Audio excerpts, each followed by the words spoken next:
Shadrach, it goes to 16. Shadrach, Meshach, and Abednego answered.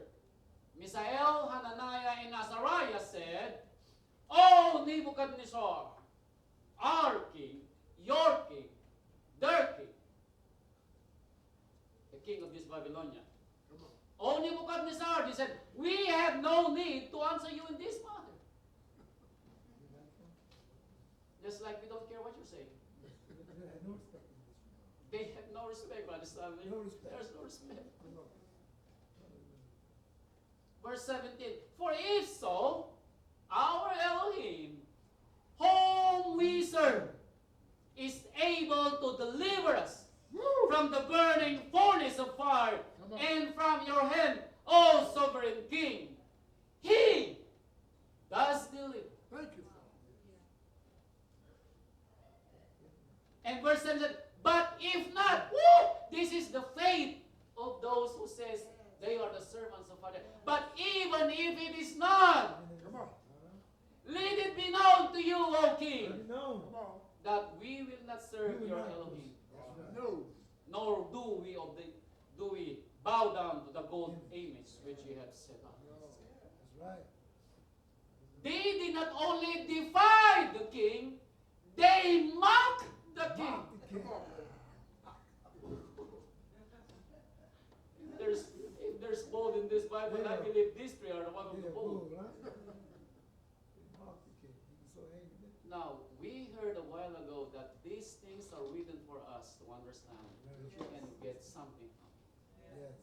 Time will come that this thing might happen to us. That's right. They are going to seize us, put us in prison, and allow us by force to bow on something. Come on, brother. It's not in us. But I pray we are going to see it eye to eye. That we will say, we are not going to bow down. Do what you gotta do. Don't fit that. But hey, Oh, man. we will not bow down. Hallelujah. We will not bow. So the furnace has been heated 7 times. And then King Nebuchadnezzar's servants and soldiers died when they about to throw those 3 in the furnace. He got killed. And look what Nebuchadnezzar said in verse 24. Come on. Then sovereign Nebuchadnezzar was amazed and stood up in haste and spoke and said to his counselors, did we not throw 3 men bowed in the midst of the fire? Did we not throw just 3? Just 3. Wait a minute. Who is this? And they answered and said to sovereign, certainly, O king. Woo! But look at what verse 25 said. He answered, look! I see 4! Woo! And walking in the midst of fire, and they are not hurt. And the form of the 4th is like the son of Elohim. Woo! That's right. Can you imagine? I told you before, the Malachim of Father Yahweh, he will not allow anybody to touch us. Not even a weapon is formed against you that will prosper. No. We can be confident. See the salvation of Father Yah. It's in here right now. In this power. Woo! I'll feed now. Do you see me now? Come on. Hallelujah. Do you see me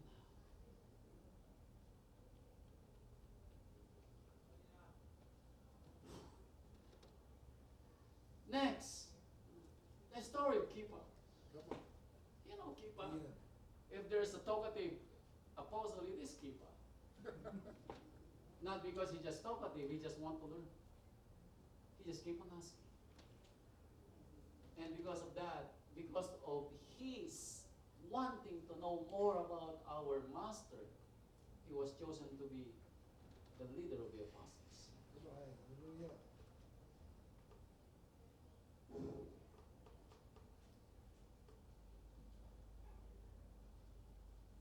But when the time comes for our Savior, that he need to go back in his Father's kingdom, he talked to Peter one-on-one. That's right. Can you imagine the Son of the Most High is talking to you one-on-one? Yes. This thing happened in John chapter 21.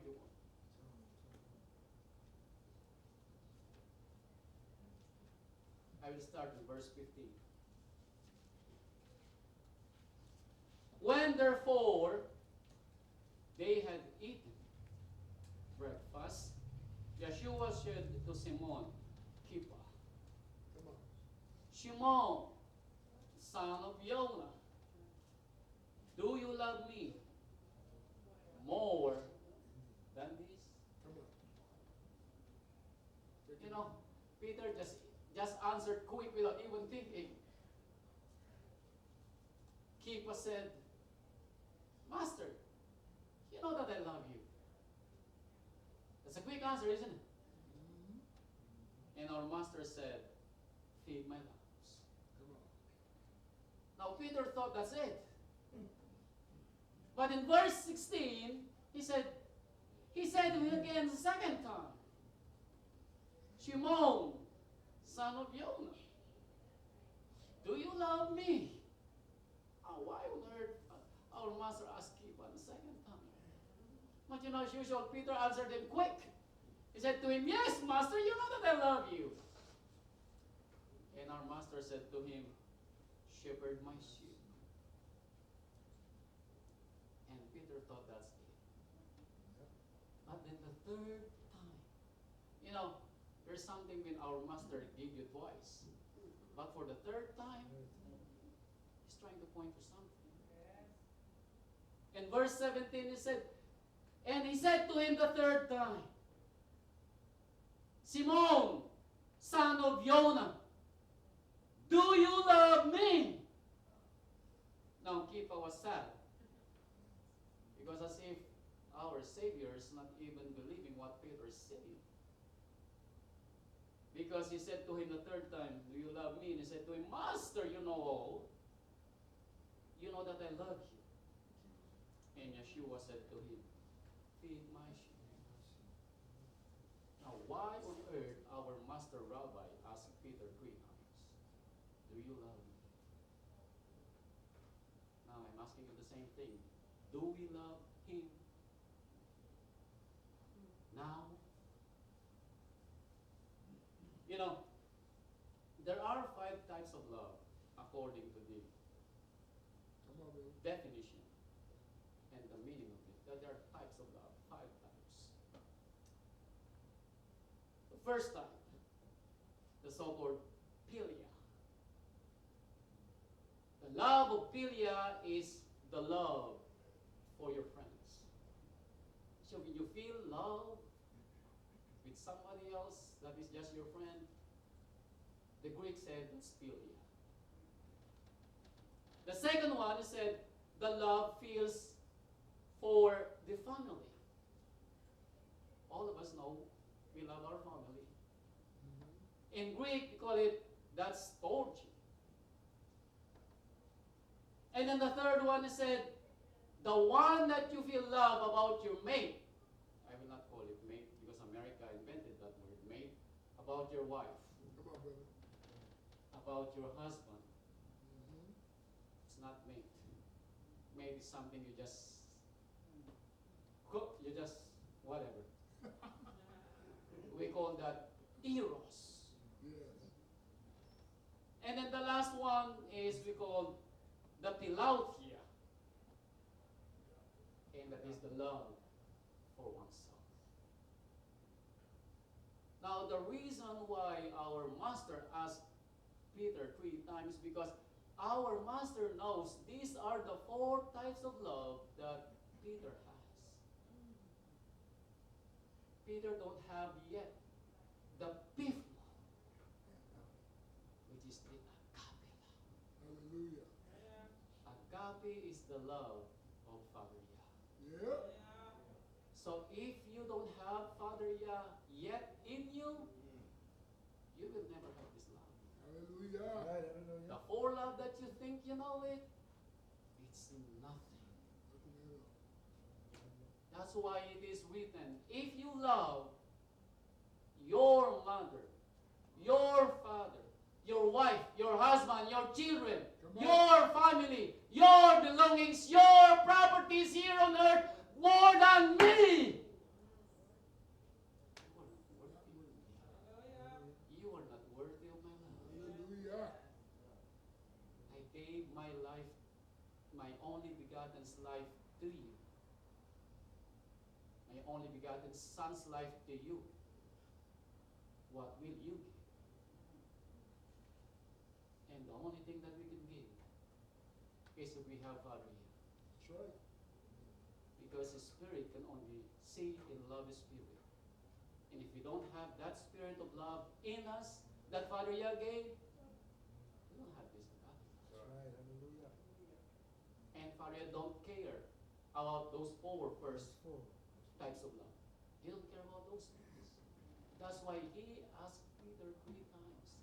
Because our Master wants to inculcate in Peter's thinking, Peter, this is what I want you to have. Come on, brother. The agape love. And that's what our pastor is preaching since then for 35 miles an hour. And as if you know everything. Come on. As if you know everything. No, we don't know a thing. Nope. We don't even know a thing yet. Unless the knowledge that He gave us, yeah, then we know things. Other than that, we don't know a thing yet. Do you see me now? Oh, yes. Do you love me the way I love you? Come on, brother. There is no greater love of a friend when He gave His life for you. There's no greater love than that. You cannot find anywhere on this earth that kind of love anymore. You cannot find that.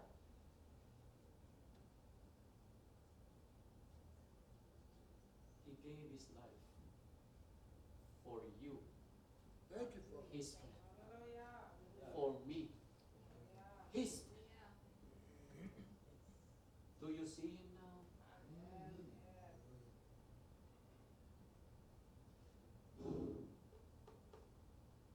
Next.